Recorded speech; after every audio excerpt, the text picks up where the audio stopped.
Hola a todos. Siguiendo con las cápsulas de arqueología, hoy vamos a descubrir todo sobre la destrucción del primer templo. Que para entenderlo bien, necesitamos irnos como 100 años antes y recorrerlo rápidamente para llegar al momento de la destrucción. En esa época en Israel están reinando el rey Hizquía, que en la cápsula anterior hablamos ampliamente de él y su enfrentamiento a Sanjerib. Falleciendo Hizquía, sube al mando su hijo Menashe.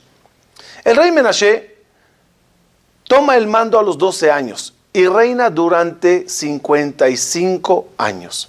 Lamentablemente, en los primeros años de este rey, él destruyó todo lo que su papá construyó. Toda la santidad que agarró y alcanzó Hizquía, todo lo echó a perder Menashe. Era un rey malo, idólatra.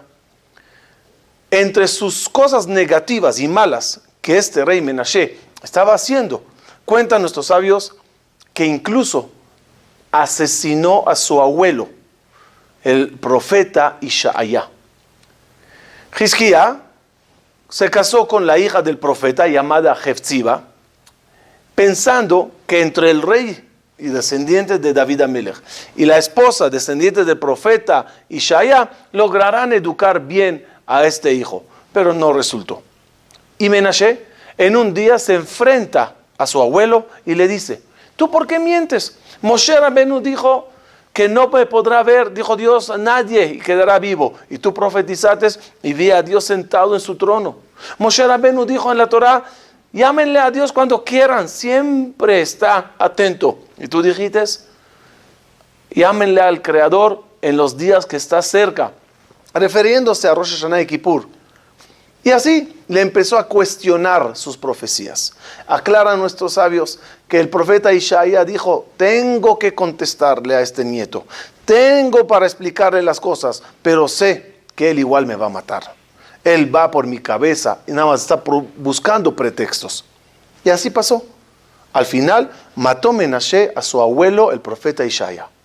Otra cosa negativa que hizo Menashe era que él construyó de vuelta todos los altares a la idolatría que ya su papá quitó y regresó a todo el pueblo de Israel a ser idólatras.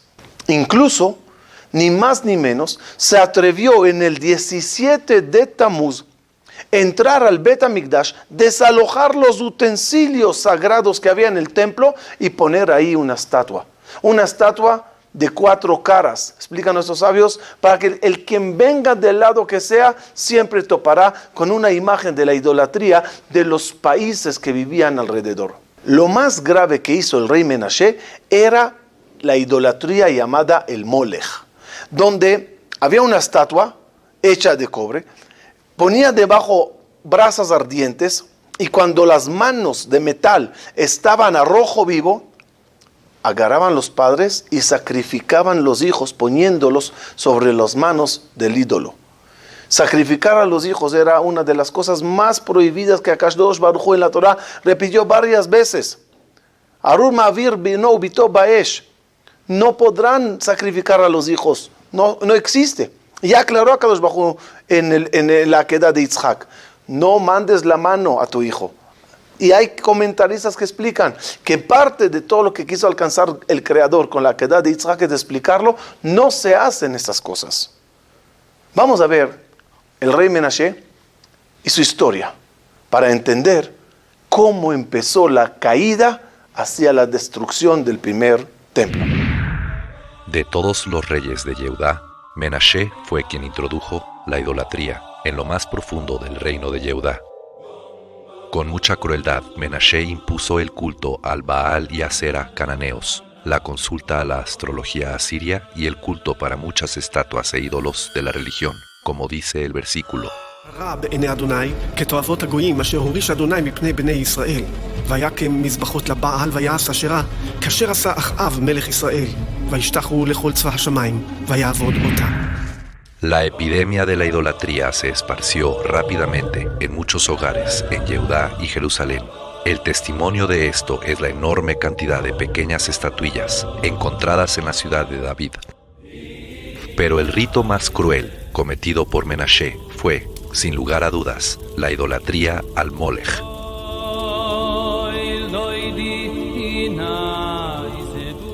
Me encuentro en el valle de Hinnom, que era el borde de la antigua Jerusalén. Aquí, en este valle pastoril, se realizaba el abominable rito donde padres traían a sus hijos ante el altar que los sacerdotes del Molech erigieron exactamente en este lugar. A ritmo de tambores, probablemente bajo el efecto de bebidas embriagantes, los participantes perdían el sentido y los gritos de los niños pequeños se ahogaban con el ruido de los tambores.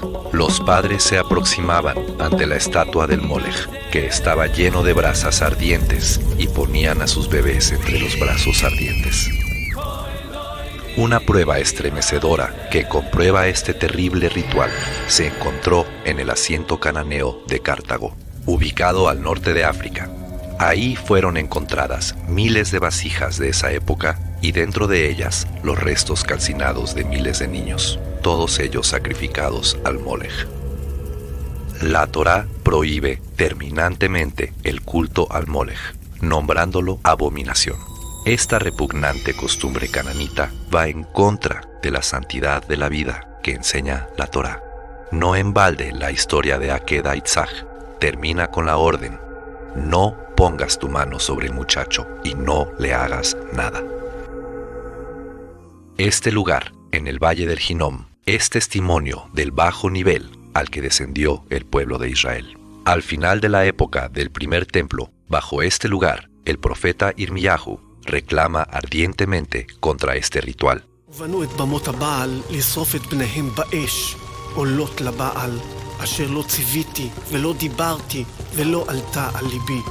A una orden de Dios, el profeta rompe una vasija en este lugar, esparciéndose en muchos pedazos sobre el valle, declarando que este será el destino del templo y el pueblo, como dice el versículo. כה אמר אדוני צבאות, ככה אשבור את העם הזה ואת העיר הזאת, כאשר ישבור את כלי היוצר, אשר לא יוכל להירפא עוד. La situación dentro del palacio es aún peor. Los reyes de la casa de Yehudá están guiando al pueblo por un camino equivocado, un sendero de idolatría y libertinaje. Incluso el rey Menashe en persona sacrificó a su propio hijo al Molech.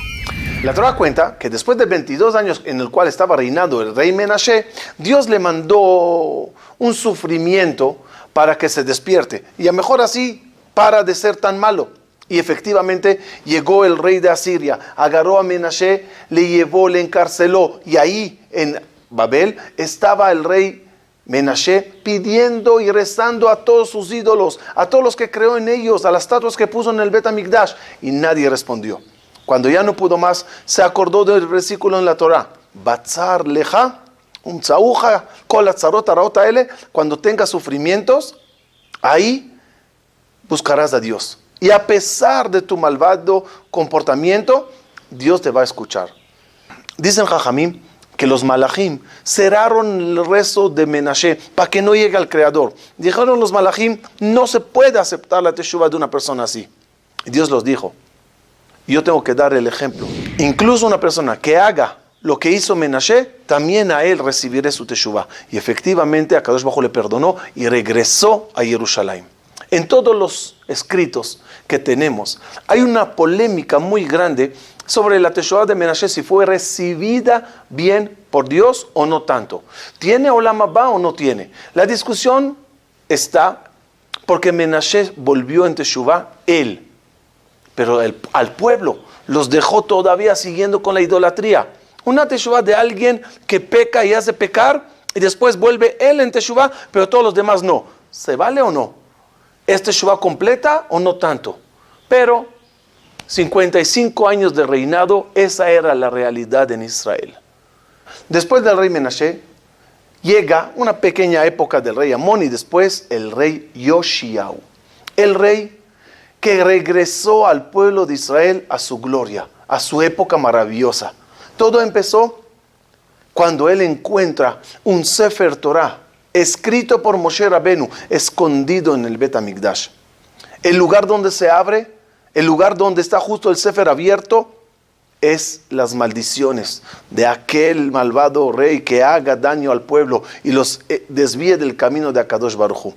El rey Yoshiyahu lo toma muy en serio y empieza un trabajo de teshuvá a todo el pueblo de Israel. Tras unos años, sube al reinado un buen rey y llega un cambio positivo a Yehudá, cuando este joven rey lidera una positiva revolución religiosa entre todos los habitantes de Yehudá. Este rey es Yoshiyahu, el nieto de Menashe, quien inspiró al pueblo para seguir el camino correcto. Con una actitud clara y decidida, limpia la tierra de todos los ídolos, con lo que regresa a la gente a la fe en el Creador, como dice el versículo. לא היה לפניו מלך אשר שב אל אדוני בכל לבבו ובכל נפשו ובכל מאודו. Josías comenzó a alejarse del sendero idólatra de sus padres. Ellos habían edificado altares a Baal e imágenes talladas, e hicieron que los niños fueran pasados por fuego a Moloc en el valle de Hinnom. En verdad, habían traído más iniquidad que todas las naciones paganas que los precedieron.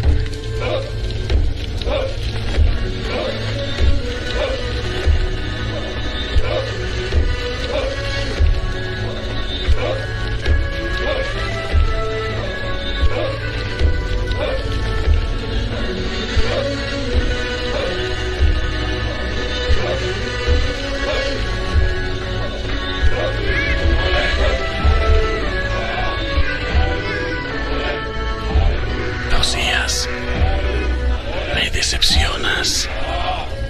Y también a Moloc.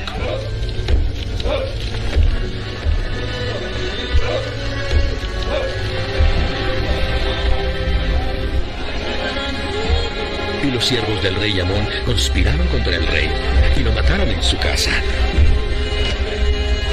Después, el pueblo de la tierra mató a todos los que habían conspirado contra Amón, y el pueblo nombró rey a Josías, su hijo.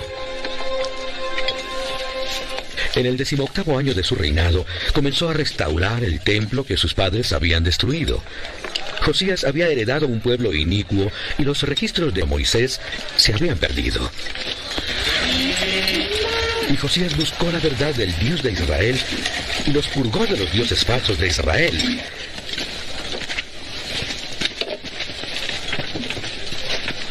A pesar de la tenacidad de Josías en expulsar estas abominaciones de su pueblo, no pudo expulsarlas del corazón ni de la mente de ellos. ¿No hay nada que podamos hacer para que el pueblo vuelva al verdadero Dios, al Dios de Israel? Ya nadie recuerda a ese Dios de quien tú hablas.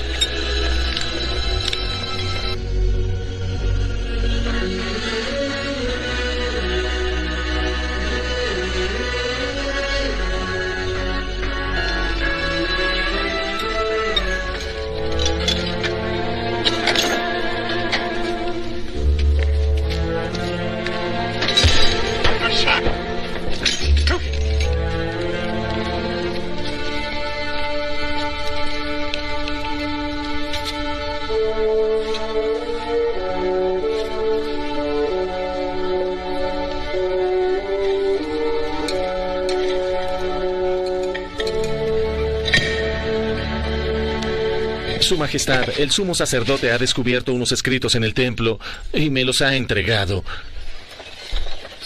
Es el libro de la ley,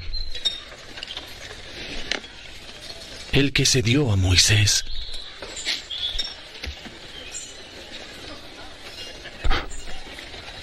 Mas hoy...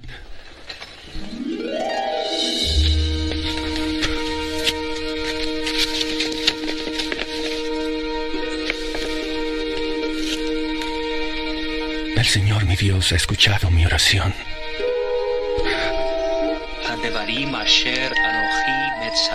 Y el escriba Safán leyó el libro de la ley ante el rey, y el rey prestó oído a la palabra de Dios como si fuera por primera vez.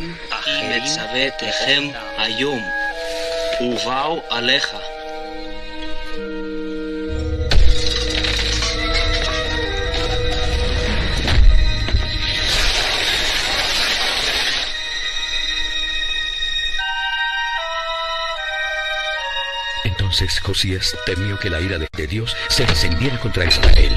Por tanto, deseó que todos oyeran la palabra de Dios de nuevo, como aparecía en el libro de la ley.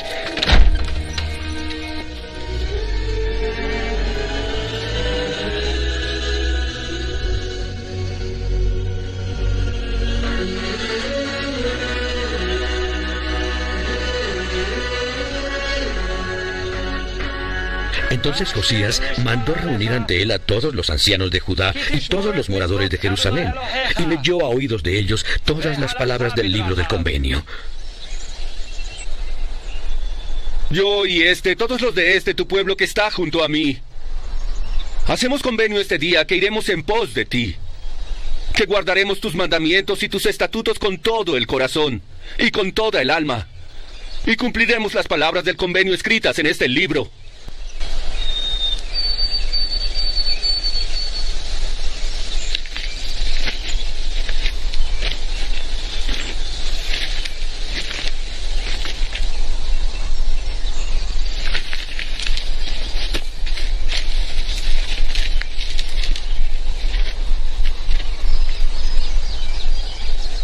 En ese día el pueblo de Judá se volvió al Dios de Israel, y yo junto con ellos.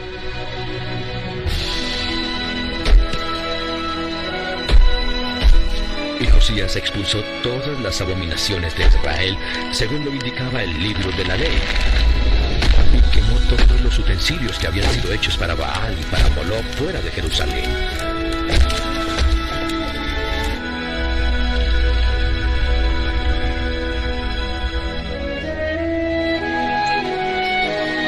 Y esto hizo Josías para cumplir las palabras de la ley que estaban escritas en el libro que el sacerdote Hilcías había hallado en la casa de Dios.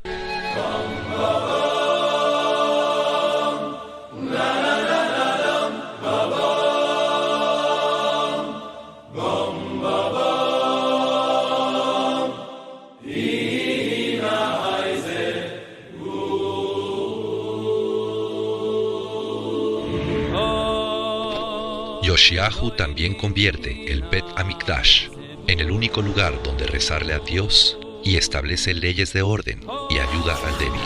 El rey Yoshiahu se aprovecha de la debilidad de Asiria y extiende su reinado sobre todos los territorios del antiguo reino del norte.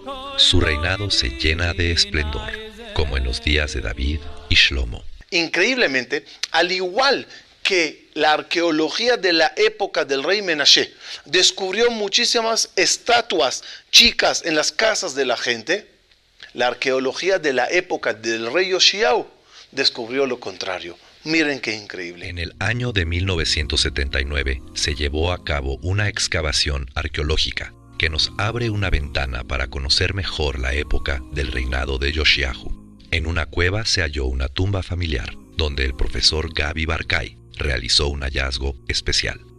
Sobre estas piedras acostaban a los difuntos. La costumbre era dejar el cadáver sobre esta plataforma hasta que el cuerpo se consumía, y cuando solo quedaban los huesos, regresaban a la cueva y recogían la osamenta con los utensilios valiosos enterrados con ellos, y lo ponían en un nicho excavado debajo de la cueva, donde se hallaban todos los restos de la familia. Al correr de los años, ladrones sin escrúpulos saquearon muchas tumbas y casi no quedó nada. Pero esta cueva, durante la excavación, aparentaba estar vacía. A pesar de todo, un joven arqueólogo se empeñó en investigar y de forma sorprendente descubrió que un terremoto rompió la pared superior y los restos cubrieron la tumba colectiva. Resulta que al quitar las piedras había todo un tesoro increíble. Aquí se descubrieron los restos de más de 95 personas, enterradas en un periodo de casi 100 años. Entre los restos se hallaron vasijas, joyas de plata y oro, anillos, pulseras y aretes, y estas vasijas de vidrio con bellas inscripciones. Todo corresponde a la época del rey Yoshiahu. El hallazgo más sorprendente fueron dos pequeños rollos de plata con un espacio en medio por el cual se pasaba una cadena y eran usados como una especie de medallón. Cuando los investigadores del laboratorio del Museo de Israel abrieron los cilindros, quedaron maravillados al descubrir que estaban grabados con pequeñas letras en hebreo antiguo. Una vez descifrados por los arqueólogos, tenían en sus manos una de las pruebas de cómo, en la época del rey Yoshiahu, la gente dejó la idolatría y se acercó a Dios. Al momento de ser abiertos en los laboratorios del Museo de Israel, pude ver que estaban escritos en hebreo antiguo. Empecé a leer con gran emoción y mi asombro creció cuando ante mis ojos estaba la bendición sacerdotal, la cual aparece en el libro de Números capítulo 6, versículo 24 al 26. Estos son los versos bíblicos más antiguos jamás encontrados. Hubo otro aspecto que me emocionó sobre este hallazgo. Para mí fue cerrar el círculo personal. Yo nací en el gueto durante la Segunda Guerra Mundial. Mis primeros años se desarrollaron en Hungría, por lo que hablaba húngaro, y las primeras palabras hebreas que yo recuerdo son las que me decía mi papá cuando regresábamos de la sinagoga, cuando me bendecía con la bendición sacerdotal.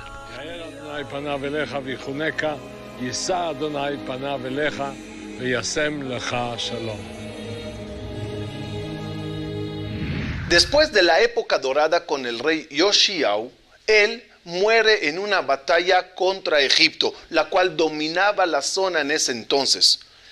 La muerte de Yoshiahu pegó tanto que hasta el profeta Irmías escribió una quiná, una lamentación sobre su muerte, y ordenó que todo el pueblo vayan leyendo cada vez este lamento que Yosef ben Matitiahu fue el que testimonió que en sus días todavía existía ese documento, esa quiná en nombre de Yoshiahu.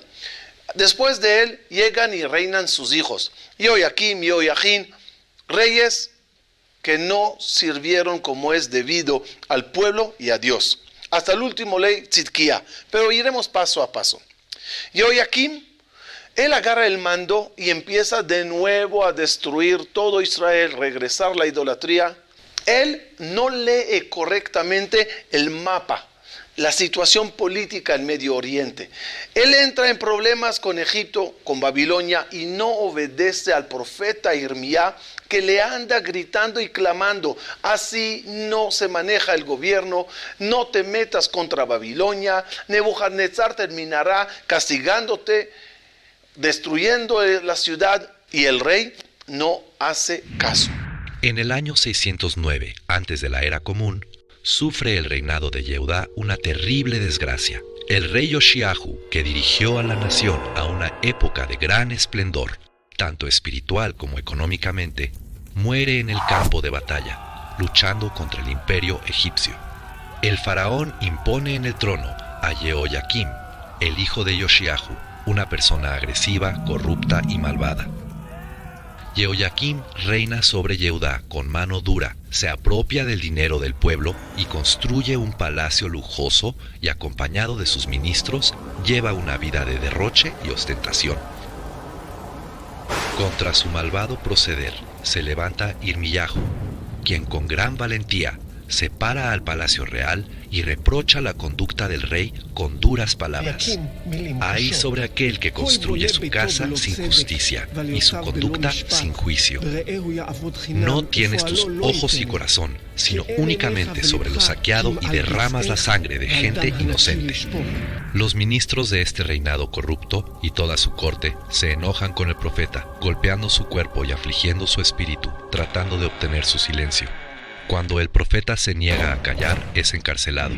El profeta Irmías no para de gritar al rey y a su gobierno de la forma que se están comportando. Eran gente que se aprovecharon del dinero del pueblo, vivieron vida derrochadora mientras el pueblo sufría de hambre.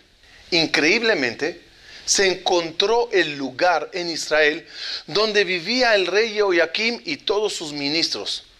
Y ahí mismo se ve la forma tan lujosa que ellos se permitieron vivir a pesar de la pobreza del pueblo, entendiendo ahorita mejor y afirmando los gritos y los clamos del profeta Irmías sobre ellos. Estoy parado en Kiriat Ashiltón, en la ciudad de David. En este lugar vivían los ministros del rey Jehoiaquín, los mismos que se ensañaron contra el profeta Irmiyahu. Desde este lugar manejaban las riendas del gobierno. Esta casa, conocida como Bet Ahiel, se encuentra en el centro del barrio y nos sirve como modelo para ver cómo eran estas lujosas mansiones de los ministros del rey. Esta casa fue planeada con inteligencia, de tal forma que sus 3 cuartos rodean la sala principal, en donde la servidumbre cocinó, lavó y llevó a cabo todos los trabajos domésticos. Sobre el nivel de lujo con el que vivían, encontramos restos y utensilios que testimonian el nivel económico de los que vivían aquí. Por ejemplo, descubrimos una letrina hecha de piedra. Un baño dentro de la casa era un lujo increíble en esos días, y solo podía hallarse en casa de gente muy pudiente. Además, se descubrieron lujosos muebles de finas maderas que fueron importados de Siria. Durante los siguientes 4 años, el profeta Irmiyahu luchó contra la corrupción sin éxito. Entonces, en 505 antes de la era común, ocurre un evento que por fin sacude al pueblo y hace despertar a los habitantes de Yehudá. Y efectivamente, después de la guerra en Carcamish, batalla que hubo entre Egipto y Babilonia, Nebuchadnezzar gana, pone orden en la zona, baja con su ejército hasta Egipto, conquista toda la zona y pasa por Israel para aclarar al rey Jehoiakim quién manda. Debido a que el rey se rebeló contra Nebuchadnezzar, este le lleva a Babilonia como cautivo. Hay discusión si era Jehoiakim o Jehoiachin, no entremos en el punto, lo más importante es que el rey de Jerusalén recibe una advertencia seria del rey de Babilonia. Y este nombra, en vez del rey que se llevó a Babilonia, al hermano, pero que no es alguien de mucho poder, de mucho carácter, a Tzidkiyahu. En la batalla de Carquemish, librada sobre la ribera del río Perat, después de una ardua batalla, vence el rey Nebuchadnezzar al faraón egipcio Necao. Con la inercia de la victoria, sigue Nebuchadnezzar su avance al sur, conquistando Askelon para después movilizar a su temible ejército contra el reino de Yehudá. Ahora, aunque un poco tarde, despiertan los habitantes de Yehudá a la terrible realidad. Se congrega una multitud en el patio exterior del templo para realizar un acto de ayuno y rezo. Desde la cárcel, el profeta Irmiyahu llama a su fiel escriba Baruch ben Neria, diciéndole: «Estoy encarcelado y no podré ir a la casa de Dios, pero acude al templo y lee el pergamino que te dicté. Quizás retornarán de su malvado camino». Baruch ben Neria escribe con fervor la profecía de Irmiyahu sobre el pergamino y lo lleva consigo al templo.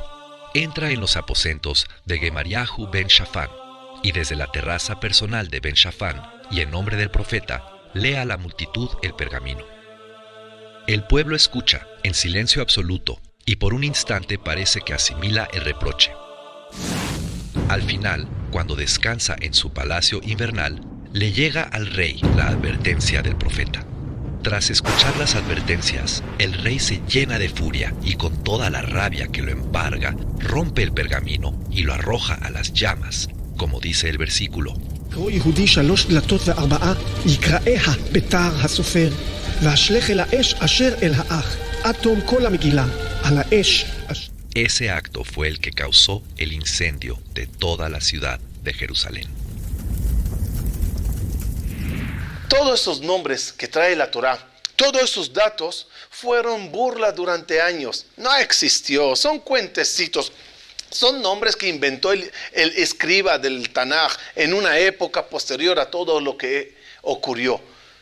Pero 2600 años después, se encontró en Jerusalén sellos con los nombres del Tanaj, los cuales afirman cómo todo eso fue verdad. Y como siempre decimos en estas cápsulas, Emet me'eretz titzmach. La verdad sale de la tierra, dice el Salmo en Teilim. Efectivamente, la verdad, aunque sea después de 2600 años, brota de la tierra, brota de las excavaciones arqueológicas que se las hacen. Increíblemente, 2600 años después, de entre las cenizas de las casas de Jerusalén, se descubren artefactos que iluminan el relato bíblico. Igal Shiloh encontró un sello personal cuya función era sellar documentación importante. Resulta ser que el fuego que quemó los documentos ayudó a preservar el sello. En total, el profesor Shiloh descubrió 51 sellos similares a estos. Sobre uno de estos sellos aparece el nombre de Gemariahu ben Shafan, el mismo que permitió a Ben Neriah leer desde su terraza el pergamino del profeta. Sobre otro sello, descubierto poco después, se halló el nombre del mismísimo Baruch ben Neriah, el fiel escriba del profeta Irmiyahu. Estos sellos son pequeños hallazgos en lo material, pero son de una enorme importancia, ya que nos permiten ver de cerca la veracidad de la historia bíblica sobre estos dramáticos eventos. Y hoy aquí se atreve a salir a rebelarse contra el rey de Babilonia. Según los historiadores, el motivo era porque el rey de Babilonia estaba ocupado en ciertas guerras en el norte y ahí se aprovechó y con el consejo que le dijo el rey de Egipto, apóyame, rebélate, cualquier cosa yo te ayudo, y los profetas falsos que estaban a su alrededor, y Jehoiaquín comete el error en contra del consejo y la profecía clara del profeta Irmiyá, y sale en contra del rey de Babilonia, el cual pacientemente espera para terminar su problema en el norte, y cuando ya está listo, viene a poner orden en Jerusalén. Cuenta el Midrash que se paró Nebuchadnezzar fuera de Jerusalén y dijo a los Yehudim, no quiero hacer nada, entréguenme nada más al rey que se rebeló contra mí. Según Jajamim, fue entregado Jehoiaquín al rey de Babilonia para que él ponga a alguien diferente, que en este caso era el hijo de Jehoiaquín, Jehoiachin. Jehoiachin dura 3 meses nada más en el gobierno, donde el rey de Babilonia, Nebuchadnezzar, se enoja con él porque sigue en su rebeldía, le lleva a Babilonia y le encarcela allá. A esto llega Nebuchadnezzar y pone al hermano Tzidkiyahu, el último rey de Israel, que él sea el que gobierne en Israel, en Jerusalén. Y su nombre no era Tzidkiyahu.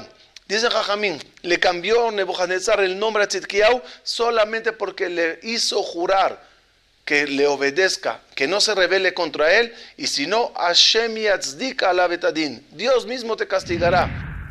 A principios del siglo VI, antes de la era común, Jehoiaquín intenta rebelarse contra el imperio babilonio, despertando la ira de Nebuchadnezzar, el cual se apodera de Jerusalén y la despoja de todos sus tesoros, enviando al exilio al rey Jehoiaquín, a su nobleza y a sus generales, poniendo en el trono a una persona débil, Tzidkiyahu, el hermano del rey Jehoiaquín. Después de esto, y a pesar del duro golpe recibido, Jerusalén no desiste de su mala actitud. Falsos profetas pululan por las calles, convenciendo al pueblo de combatir el yugo babilonio, afirmando que esta locura es muy posible. Incluso, desde el imperio egipcio, se anima al rey Tzidkiyahu para rebelarse contra Babilonia, ofreciéndole ayuda militar. El único que se opone contra esta locura es Irmiyahu, quien advierte, pongan vuestro cuello bajo el yugo de Babilonia y sírvanle para vivir, porque morirán ustedes y este pueblo por la espada, el hambre y la peste, tal y cual dijo Dios que le pasará a aquel que no se sujete al rey de Babilonia. Tzidkiyahu no obedece, dejándose llevar por la corriente y mal aconsejado por sus ministros, se rebela contra Babilonia. De aquí sale la primera fecha del ayuno de Asara B'Tevet. Tenemos 3 ayunos sobre la destrucción del Bet HaMikdash. Asara B'Tevet, que es el ayuno donde Nebuchadnezzar sitea Jerusalén. 17 de Tamuz, cuando entra, y 9 de Av, cuando se quema el templo. El 10 era el día que llegó Nebuchadnezzar con todo su ejército. Esta vez va en serio, esta vez ya no tiene fuerza de quitar reyes y poner, ya desconfía en todos y quiere poner orden en Jerusalén, destruyéndola. El profeta sigue gritando constantemente, tengan cuidado, no se metan. Entréguense. Pero hace falta oídos para escuchar a los sabios.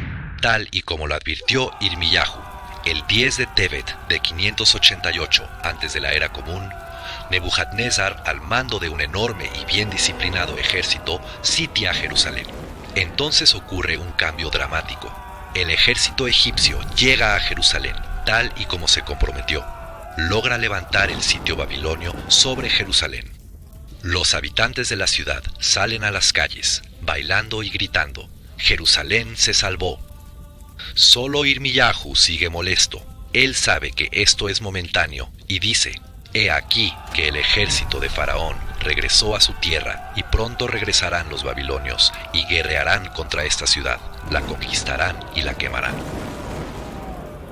La insistencia de Irmiyahu al profetizar cosas amargas enoja a la corte del rey, y cuando Irmiyahu sale de la ciudad es arrestado, acusado de traición, diciendo los ministros del rey: «A los babilonios te estás yendo, por lo tanto es condenado y arrojado a este pozo». Unos metros por encima del profeta, los habitantes de Jerusalén se dan cuenta que cantaron victoria antes de tiempo.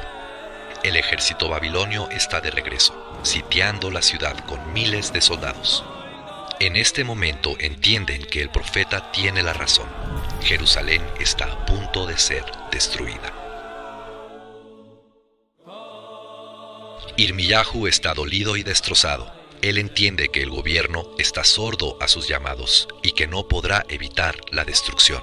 Por lo tanto, solo queda salvar la vida de aquellos que le escuchan, y desde dentro del pozo él clama: «Así dijo Dios, los que se resistan en esta ciudad morirán por la espada, hambruna y peste, mas los que se entreguen a los babilonios vivirán». Los ministros arden en furia e interpretan estas palabras como traición.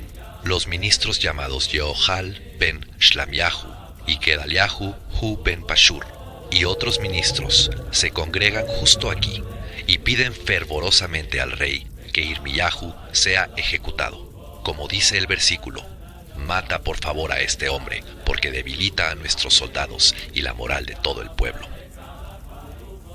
Irmiyahu es sacado del primer pozo y con la intención de matarlo es arrojado a otro, lleno de lodo, en donde se hunde hasta el cuello.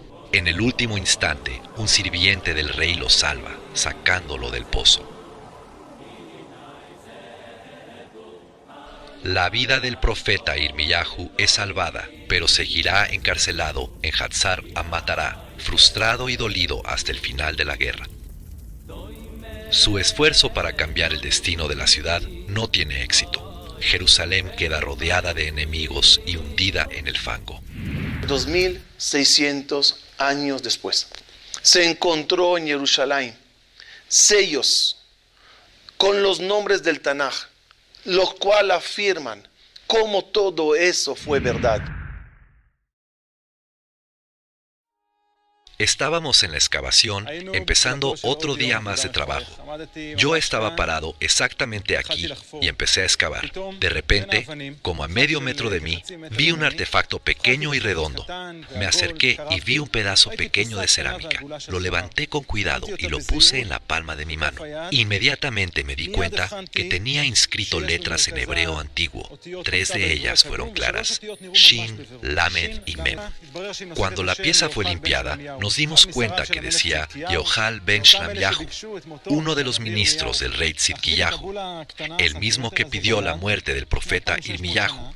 La verdad, al tener este artefacto en tu mano, el cual tiene 2600 años, y abres el Tanaj en Irmiyahu 37 y 38, y ver el mismo nombre en ambos lugares, es emocionante.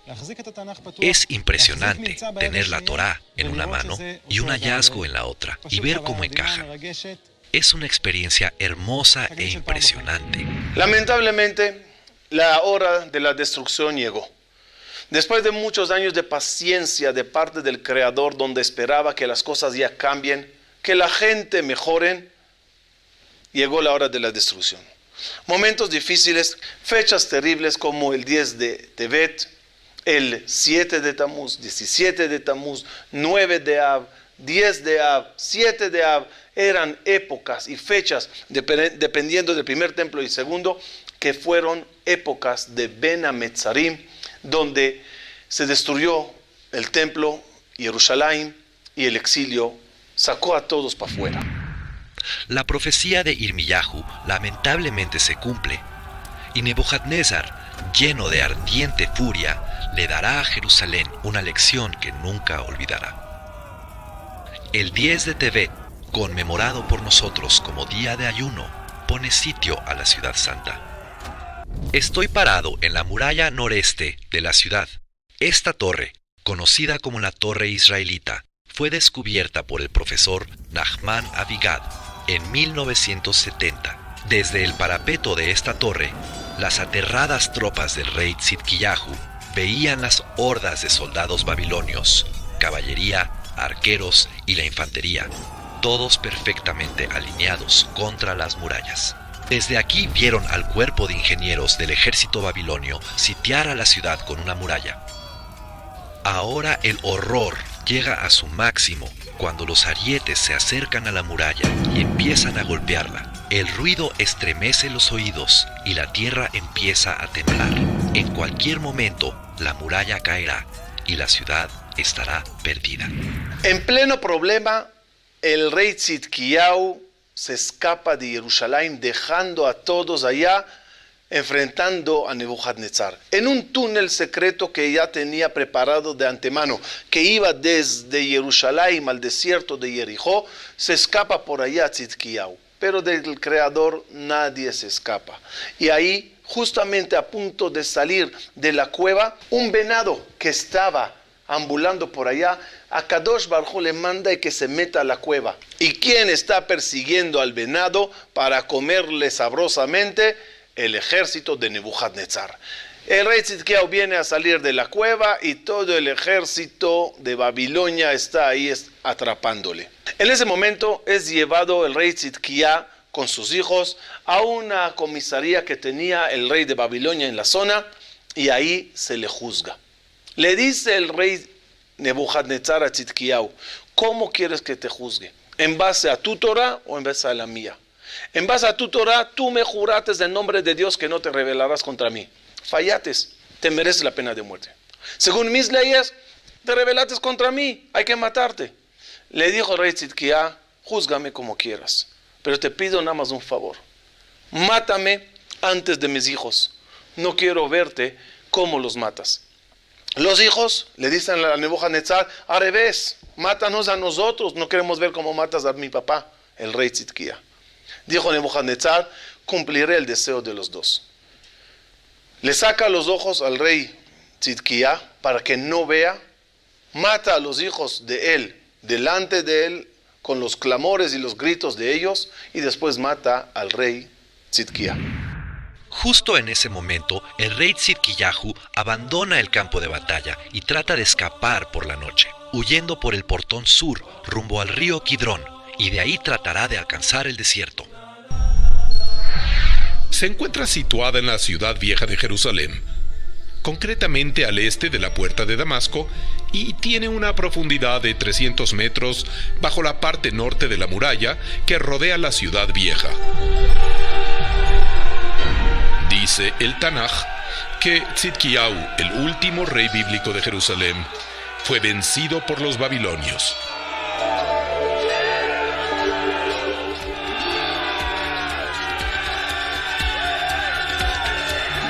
Tras la tremenda derrota, intentó huir a Jericó a través de este túnel. Rashi nos cuenta que cuando el rey escapaba a través del túnel, Dios mandó un venado delante de los soldados enemigos, quienes al perseguirlo, dieron con el túnel donde el rey huía.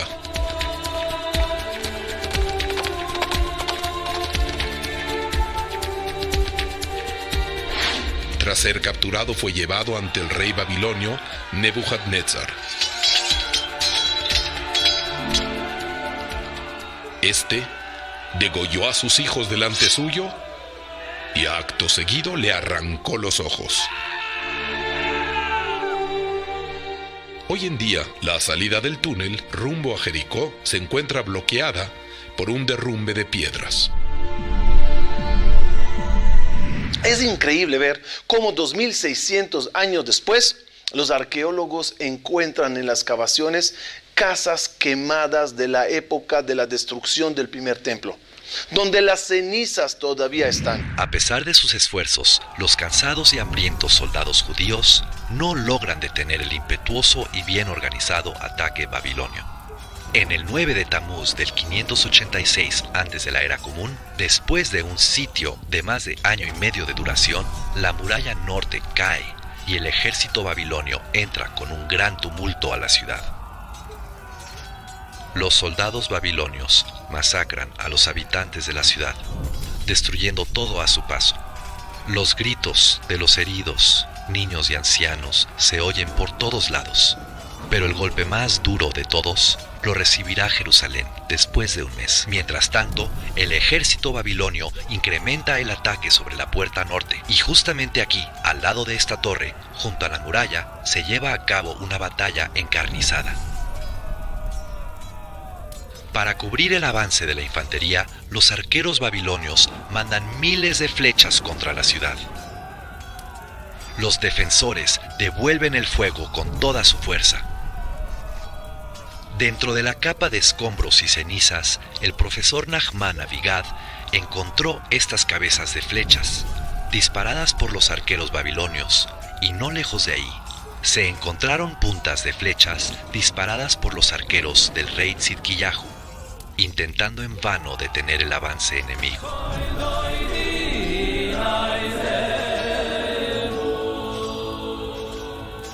El 7 de Av llega a Jerusalén Nebuzaradán, comandante en jefe del ejército babilonio, con la misión de destruir Jerusalén hasta los cimientos.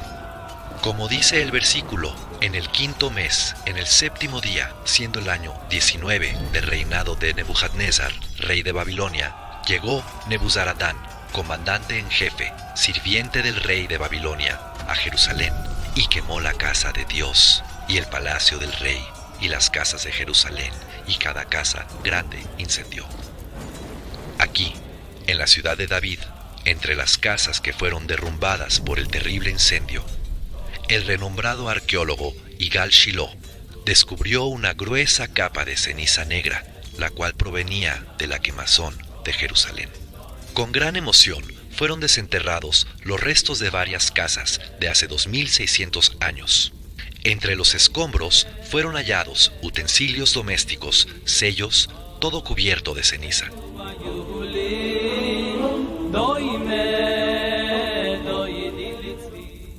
En este ardiente verano del 586 antes de la era común, Jerusalén quedó envuelta en llamas y el 9 de Av se quema también el templo sagrado. No nada más eso.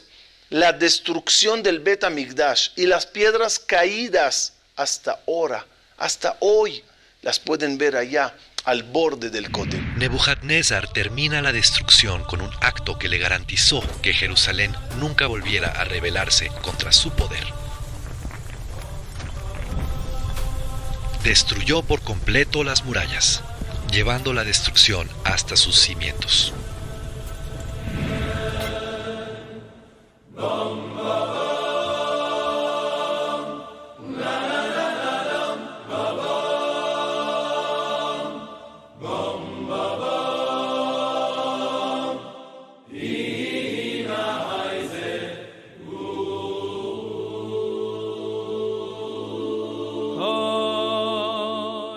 Escarbábamos, descubrimos en la esquina una piedra muy especial, que estaba colocada en la cornisa y que probablemente se cayó durante la destrucción del templo.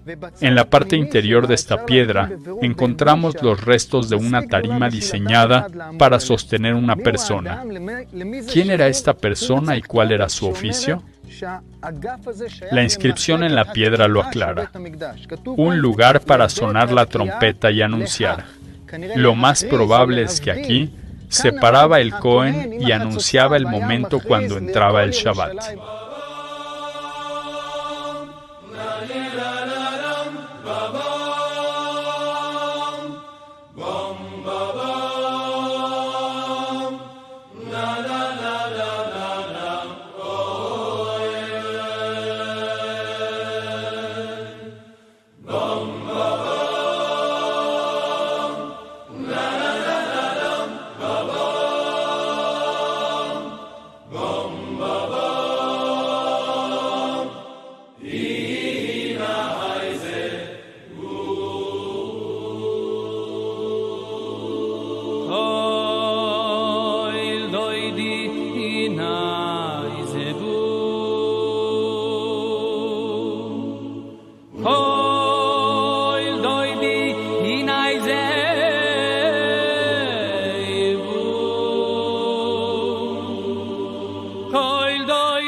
Uno de los lugares más emocionantes es este lugar. Sobre este callejón herodiano podemos encontrar una gran cantidad de enormes piedras.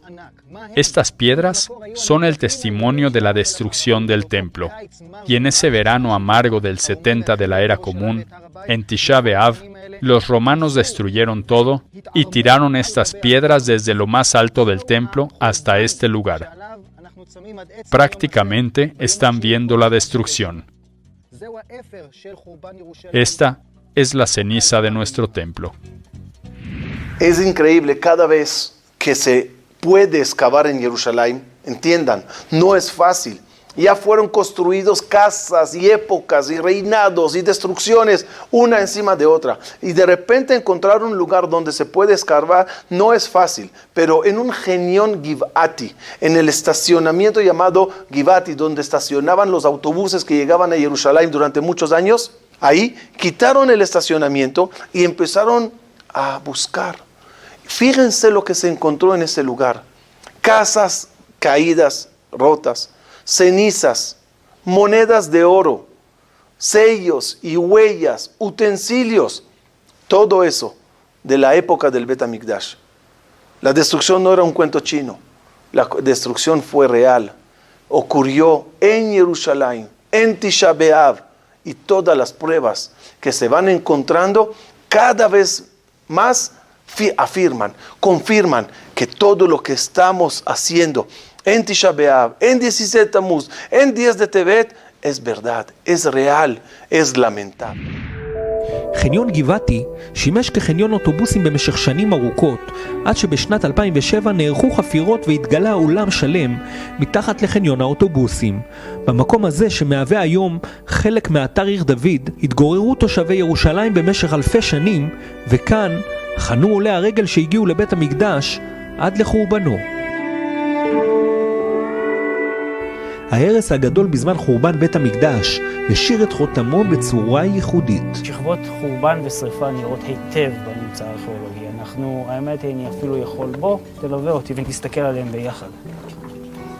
אפשר לראות יפה מאוד פה את כל האבנים והקרמיקה, אבל מעליהם רואים את הפס השחור הזה, שאם אני אטטה לך אותו יותר, אז לאט לאט תוכלו, הוא יקבל את הגוון השחור שלו, ועליו יושבת שכבת הקרמיקה, שהיא חלק מאותו חורבן או מאותו שלב של הרבדה שקשור באפר שנמצא ממש מתחתיו. את התאריכים המדויקים של כל שכבה ארכיאולוגית והבנה של מה שקרה באותה תקופה מגלים באמצעות מטבעות. מה שמעניין במטבעות האלה של סוף ימי בית שני, מטבעות המרד המפורסמים, באותה תקופה שירושלים הייתה תחת מצור בעקבות המרד הגדול, נטבעו על המטבעות שנות המרד, ואנחנו מלווים את ההטבעה הזאת או את התושבים שנה אחר שנה על סמך המטבעות האלה. אנחנו רואים איך אנחנו מגיעים איתם, מלווים אותם אל קיצה ממש.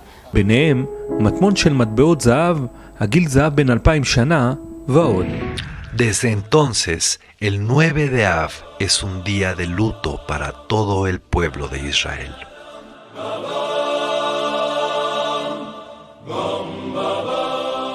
Después de esto, los habitantes de la ciudad caminan rumbo al exilio. Entre sus pertenencias llevan instrumentos musicales, y esa música maravillosa que sonaba en el templo de Jerusalén cesó, y en su lugar se escucha el llanto de los exiliados, como dice el Salmo.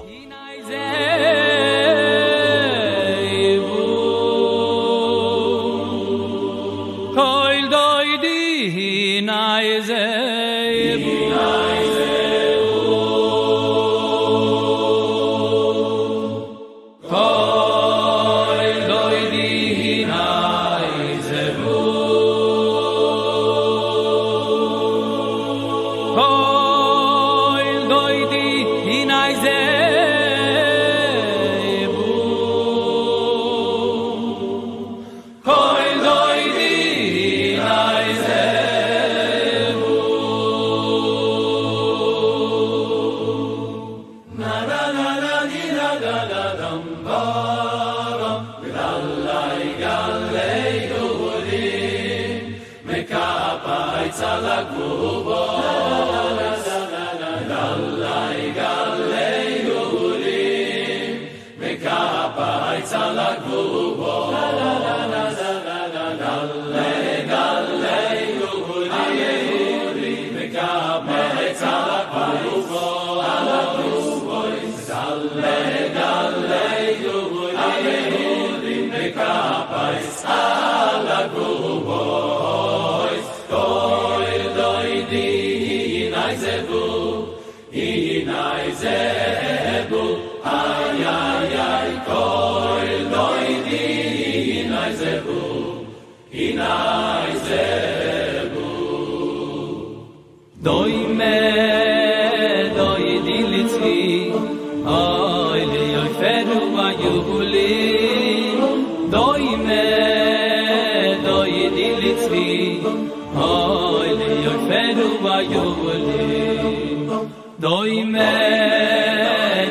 Pero la historia no es nada más para lamentar.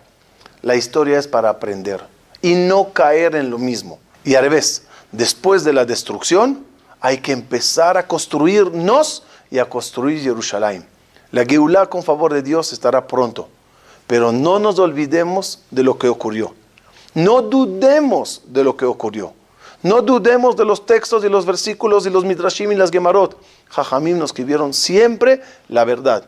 Es cuestión de tiempo que el mundo lo quiera descubrir, que el mundo encontrará las pruebas, y al quien las necesita, pues ahí está. Y el que no las necesita, simplemente sigue caminando con la cabeza erguida, que lo que Jajamim dijeron tal cual fue. Muchas gracias a todos, nos seguiremos viendo en más y más cápsulas. Hasta luego.